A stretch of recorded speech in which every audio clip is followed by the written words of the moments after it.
And there was this girl literally right next to me. She was about 13, bouncing up and down, cheering, worshiping God, you know, eyes closed, hallelujah. And when he said that, her body broke. And her head dropped, and she started sobbing, and these tears were pouring down her face. And God said, that's who you're writing for. You're writing for her. You're writing for them. I've had people come up to me and say, you know, we don't need books like this because, you know, I can't relate to that. I'm like, okay, well, honey, then that book's not for you. Right.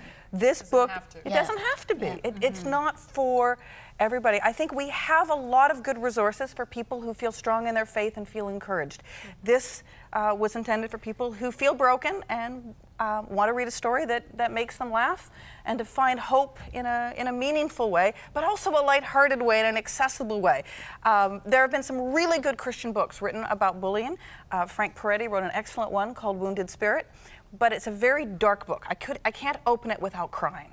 That I can't open without laughing. You know, I mean, the thing is, even if you're not going through these issues, a lot of people are. And like that woman in your church, we need to know what's really going on, people and how to talk to them. And this just isn't a teenage issue. I mean, some of this stuff you've been working through in your adult years. How did you recover from this? Because some of those themes about not feeling like God loves you, you know, feeling broken, feeling rejected, those were issues that you were struggling with. Maybe you're haven't perfected it all yet. I don't know. How has that healing journey been for you? I'm thinking, I wish I had some magical, profound answer to say that I'm all fixed and I'm all better. But I think that seeing other Christians who are willing to live out their lives authentically, who are willing to be open about their own brokenness, who are willing to be open about their own damage, who are willing to be honest. When you're willing to be honest about the fact that, say, you were sexually assaulted or that you were hurt or that you've got a bad relationship with your family or whatever it is, that validates other people to say, you know what, I'm not alone. I am not alone. I'm not the only one. They have still found ways to connect meaningfully with God and to feel God's love in their lives. You know, I want that too. It was seeing other people who say, you know what, you may be broken, but I'm willing to love you and you have a place in this church. And you know what the key was in your story? When you were 17 at camp, and it was just hard to receive God's love, because I've been there. You know, you go and do so many rebellious things, and you feel like the prodigal, and you're like, there is no way God can love you, because I keep choosing the wrong. But at camp, somebody came to you and said, you know what? God is not afraid of your doubt or the questions or your anger. Like, he knows. So you can go to him. And I think that is a major step in how to receive his love, if you know that he won't be judgmental or condemning of you. And you can yell at him without the cover of the crowd. Right, you can actually really do, because how many times have we done that, where I've yelled at him and said, I'm angry at you, I'm disappointed, and a lot of times it's more angry and disappointed at myself for some of the choices I made. But that was really pivotal at 17 for you. One of my favorite scenes in the book, which I love, is this argument, this huge yelling match between a Christian and someone who is calling themselves an atheist about, you know, how can you believe this and how can you believe that? And he's really challenging God. And you know, the Christian doesn't give him all the perfect answers, and he doesn't walk away with, okay, Jesus won the day. But what happens in that scene is he has the right to ask the questions. He has the right to be hurt. He has the right to be heard. One girl I know, 15 years old, pastor's daughter, wrote to me and said that scene changed her life. She says, because I always wanted to ask questions like that, and I was always afraid to. And it's like, you know, honey, go ahead and ask the hard questions.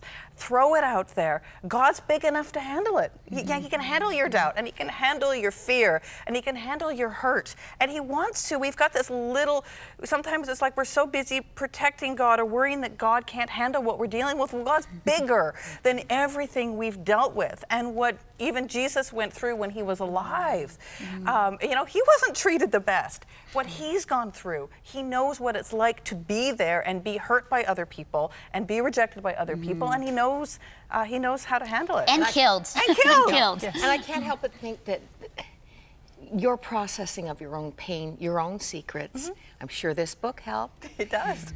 Has put you in a different place very to raise two precious little girls. How old are your daughters? I love them. Okay, I have a girl that's 6 and a girl that's 3.5, and I love them. I love them so much. And they know that they're loved. And that's what I like. If I can instill in my children what I didn't have, of the sense that you are loved and you are precious no matter what. You know, if I'm kissing my daughter tonight, goodnight, and I say, I love you, and she said, I don't love you, Mommy. And I can say, that's okay. I love you, even when you don't love me. And her look on her face. And for her to realize that there is that unconditional love.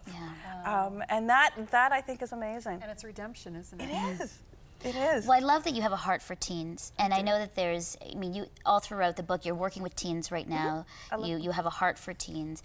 What would you say is the biggest encouragement for them? I mean, there's so many things in your book that resonates with me, and I know tons of other people, but what's the hopeful message at the end, you know, with Joe and all the other characters in the book?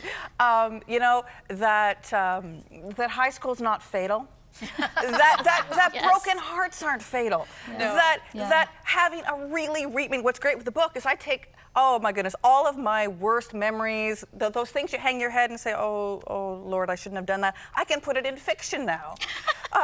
But I think what I wish I could get through to teenagers is what you are going through today and who you are as a person are two different things.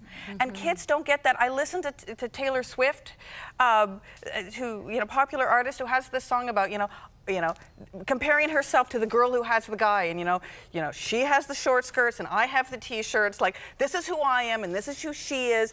And I'm like, you know, people classify themselves. Like, I've had teenagers say to me, they introduce themselves. I'm like, who are you? She goes, you know, I'm the unpopular one. I'm the one who never gets the guy. I'm the smart one. And I'm like, no, that's what you're going through. That's what you're struggling. That's where you so are hard in not life. to take it personally. Oh, and you know what? Thank God that what we go through in high school does not define the rest of our lives. Yes, that's Most the of truth. us would not be where we are, and there's so many places in our lives that we can reinvent ourselves, which is so cool.